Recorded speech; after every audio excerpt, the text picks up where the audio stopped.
අයිබෝවන් ඉන්දියන් සාගරයෙන් ආයමත් වතාවක් ටිකක් බරපතල ආරංචියක් එනවා නේද මේ සෝමාලි වාසිත මුහුදෙන්. ඔව් අද උදේ ඒ කියන්නේ 2025 නොවැම්බර් 6 වෙනිදා අර ග්‍රීක සමාගමකට අයිති නැවක් මොකද නම? හෙලස් ඇෆ්‍රොඩයිට් නේද? ඔව් හෙලස් ඇෆ්‍රොඩයිට්. ඒ කියන්නේ තෙල් ටැංකියක්. ඒක මුහුදු කොල්ලකාරයන් අල්ලගෙන කියලායි ආරංචිය. මේක මේ පහුගිය දවස් ටිකේම අහන්න ලැබුණ අනිත් සිද්ධියක බැලුවම මේක නිකම් එක සිද්ධියක් විතරක් නෙවෙයි වගේ. මොකක් හරි සැලසුමක් තියෙනවා වගේ. ඒක තමයි. ඉතින් අපි අද බලමු මේ ගැන ටිකක් ගැඹුරින්. අපි පාවිච්චි කරනවා UKMTO එකේ ඒ කියන්නේ බ්‍රිතාන්‍ය සමුද්‍රීය වෙළඳ මෙහෙයුම් අධිකාරියේ තොරතුරු. ඔව් ඒ වගේම අර යුරෝපා සංගමයේ මෙහෙයුම තියෙන්නේ UNAFO ඇටලන්ටා. එයාලගේ වාර්තාවක් තියෙනවා අර සමුද්‍රීය ආරක්ෂක විශ්ලේෂකයෝ EOS Risk Group. නැවයිති ලැක්ස්කෝ shipping සමාගමත් විස්තර දීලා තියෙනවා. ඉතින් මේ ඔක්කොම බලලා කතා කරමු මොකද උනේ කියලා. හරි. මුලින්ම බලමුකෝ මේ නැවත් කාර්ය මණ්ඩලය ගැනත්. මේ හෙලාස් ඇෆ්‍රොඩයිට්ස් කියන්නේ මීටර 183ක් දිග නැවක්නේ මෝල්ටා කොඩිය යටතේ ලියාපදිංචි වෙලා තියෙන්නේ. ඒ කියන්නේ සෑහෙන ලොකු නැවක්. අර ටොන් 59992ක උපරිම බරක් දරන්න පුළුවන් කිව්වේ. ඒ කියන්නේ නිෂ්පාදන තෙල් ටැංකියක් නේද?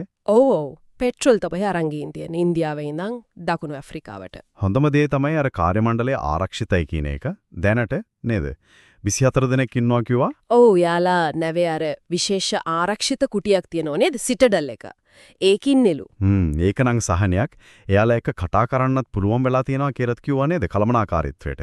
ඔව් sannivedana සම්බන්ධතා තියෙනවලු. ඒක හදිසි වෙලාවක කාර්ය මණ්ඩලෙට හැංගිලා ඉන්න හදපු තැනක් නේ? ඒක ඇත්ත. හැබැයි මේක වෙච්ච තැන ගැන කතා කළොත් ඒක නිකම් පුදුමයි වගේ නේද? වෙරළට ගොඩාක් දුරින්. ඔව් අර සොමාලියාවේ එල් කියන තැන ඉඳන් නාවික සැතපුම් 560ක් විතර ගිනිකොන දිගින් මොගඩිෂුවේ ඉඳන් බැලුවොත් 710ක් විතර. ඒ කියන්නේ සාමාන්‍යයෙන් අපි අර අහලා තියෙන හයි රිස්ක් ඒරියා එකකට එහා ඉන්නේද? අනිවාර්යයෙන්ම සැතපුම් 100 ගාණක් එපිටින්.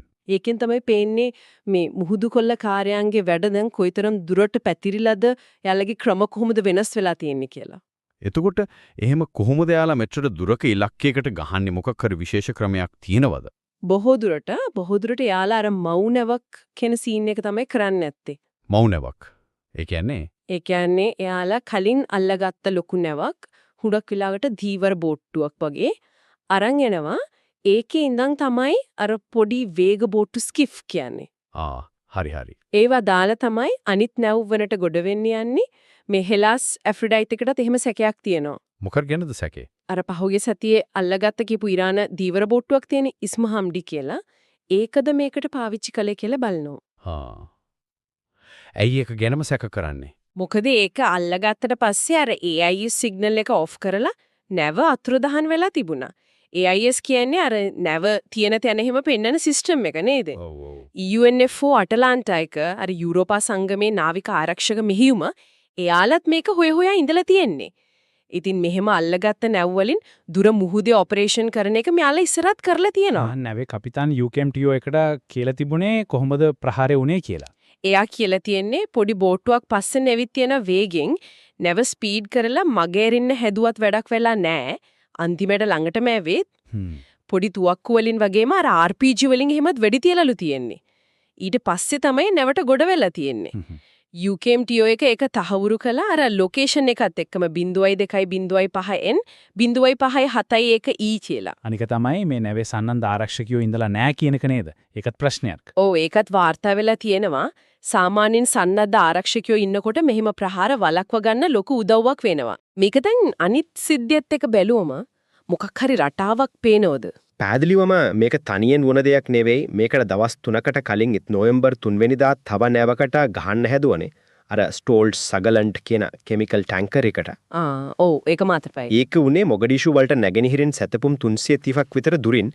හැබැයි ඒකේ ආරක්ෂකයෝ ඉඳා එයාලා ගේම දීලා අර වෝනින් ෂොට්ස් එහෙම තියලා කොල්ලකාරයන්ව පන්න ගත්තා. ඒ විලාවෙත් මවුනවක් ගැන කතා වුණාද? ඔව් ඒ ආරක්ෂක ටීම් එක කියලා තිබුණා අර පොඩි බෝට්ටුවට සැතපුම් 5ක් විතර දුරින් ලොකු නැවක්. ඒ කියන්නේ මව් නැවක් තිබුණා කියලා. ඇටලන්ටා එක හිටන්නේ ඒත් අර ඉස්මොහම්ඩි තමයි කියලා. ඊටත් කලින් නොවැම්බර් 2 වගේ අර ඉන්ටර්ටුනා ට්‍රෙස් කියන ටුනා බෝට්ටුවකටත් ගහන්න හැදලා තියෙනවා. EOS Risk Group එක කියන්නේ මේ කොල්ලකාර කණ්ඩායම දවස් 8ක් තිස්සේ ඔය හරිය කැරකි ඉඳලා තියෙනවා කියලා. ඒ කියන්නේ බලධාරීන් දන්නවා මේ හරිය කට්ටියක් ඉන්නවා කියලා. අනිවාර්යයෙන්ම නැව් සමාගම් වලක නැව්වරා කියලා අපි දැනුම් දීලා තිබුණා. UKMTO එක නම් විශේෂයෙන්ම කිව්වා අර ස්ටොල්ට් සගලෑන්ඩ් එකට ගහපු හරියෙන් සතපුම් 100ක් ඈතින් යන්නේ කියලා. අනික අර ඇට්ලාන්ටා එක කිව්වා පෞගිය සද්දියන්තෙත් දීවර බෝට්ටු දෙකක් අල්ලගෙන එකක් හම්බුණා අනිත් එක තමයි අර ඉසමොහන්දි ඒක තාම නෑ. මේ ඔක්කොම අහනකොට අපි ආයමත් අර 2000 ගණන් වල මුල තිබ්බ බෑනක කාලට යනවා වගේද මේ සෝමාලි මූදු කොල්ලකම ආයේ උච්ච වෙනවද? ඒක කියන්න නම් තව ටිකක් කල් තියෙනවා. ඒත් පැහැදිලිවම 2023 නොවැම්බර් වලින් පස්සේ මේ මුහුදු කොල්ලකෑම් වැඩි. සැලකිය යුතු විදිහටම වැඩි. ඒකතර යේමනේ හූති කට්ටිය රත මුහුදේ නව්වලද ගහන්න පටන් ගත්ත කාලෙම වගේ නේද? ඔව් කාලේ නම් එකයි. එතකොට මේ දෙක අතර මොකක් හරි කනෙක්ෂන් එකක් තියෙනවද? මේ හූති ප්‍රහාරයි සෝමාලි කොල්ලකෑම් වැඩිවීමයි. දැන් කිලින්ම සම්බන්ධයක් තියෙනවා කියලා නම් ඔප්පු කරන්න සාක්ෂි නෑ. හැබැයි සමහර ආරක්ෂක පැත්තේ අය කියන දෙයක් තමයි අර ජාත්‍යන්තර නාවික හමුදාවල අවධානයයි සම්පතුයි හුඟක් දුරට අර රතු මුහුද පැත්තට ගිය නිසා හූති ප්‍රශ්නෙට. ඔව් ඒ නිසා ඉන්දියන් සාගර පැත්තේ විශේෂයෙන් සෝමාලියා හරියේ පොඩි ආරක්ෂක ગેප් එකක් හැදුනද දන්නේ නැහැ. ඉතින් මේ කොල්ලකාරයෝ ඒ chance එක ගත්තද දන්නෙත් නැහැ. ආනේ වැඩ පටන් ගන්න. පෞගිය අවුරුද්දක වගේ කාලෙ ගත්තොත් මේ වගේ ලොකු සිද්ධිතව තිබුණා නේද? ඔව් තිබුණා. අර 2023 දෙසැම්බර් වල MV රුවෙන් එක අල්ලගත්තනේ බල්ගේරියානු නැවක්. ඔව් ඒක ඉන්දියන් නේවි එකෙන් බේරගත්තා නේද? හරි. මාස 3කට පස්සේ 2024 මාර්තු වල ඉන්දියන් නේවි එක සුපිරි ඔපරේෂන් එකකින් කොල්ලකාරයෝ 35 දෙනෙක් එක්කම අල්ලගෙන නැවගත්තා. ඒක ලොකු වැඩක්. ඊට පස්සෙත් එකක් තිබුණා නේද? ඔව් ඒ මාර්තු වලම MV අබ්දුල්ලාහ කියලා බංග්ලාදේශ නැවක් ගත්තා. ඒක නම් මාසෙකට විතර පස්සේ ඔප්‍රේල් වල කප්පම් දීලා බේරගත්තා කියලායි කිව්වේ. ඩොලර් මිලියන ගාණක්ලු. ඊට අමතරව 2025 ජනවාරි වල චීන දීවර බෝට්ටුවක් ගැමත් කතාවක් ගියා. මේ ලොකු ඒවා ඇරුණම අර ඉන්දියන් චීන පොඩි බෝට්ටු වලට කරදර කරන එක, ඒවට නැගලා බඩු හොරකම් කරන එක එහෙම දිගටම වාර්තා වෙනවා. එතකොට ඉතින් මේ හෙලාස් ඇෆ්‍රොඩයිට් සිද්ධිය කියන්නේ මේ ආය උඩට එන රැල්ලේ අලුත්ම ඒ වගේම භයානකම පියවරක් වගේ. දෙන බලධාරීන් මොකද කරන්නේ අර ඇට්ලන්ටා මෙහියුම එහෙම? UNFO ඇට්ලාන්ටා එක නම් වැඩේට බහැලා ඉන්නේ. එයාලගේ යුද නැවක් ස්පෑනි එකක් දැන් අර හෙලාස් ඇෆ්‍රොඩයිට් එක තියෙන පැත්තට එන ගමන් ඉන්නේ. ඕන වුණොත් ඇක්ෂන් ගන්න ලෑස්ති කියලාත් එයාලා කියලා තියෙනවා. ඒත් ප්‍රශ්නේ කියන්නේ? ප්‍රශ්නේ කියන්නේ දුර. සිද්ධිය වෙනකොටත් පැය 30ක් විතර ඈතින් ඉඳලා තියෙන්නේ. දැන් ඉතින් මේ සාගරය හැමතැනම යුද නැව තියන්න බෑනේ. එයාලා අර මව් නැම වෙන්නේ නැති කියන ඉරාන බෝට්ටුව ගැනත් බලනවා. ඉස්සර ඇට්ලන්ටා එක මේ වගේ වැඩ කළා තියෙනවනේ. ඕ පහුගිය මේ වෙලත් 2024 මේ අර MV බැසිලිස් කියන නැවක් බේරගත්තා. ඒකත් මොගඩිෂු වෙලත නැගෙනහිරින් සතපුම් 380ක් විතර දුරින් හුනේ. හෙලිකොප්ටරයෙන් බහැලා තමයි ගිරේ.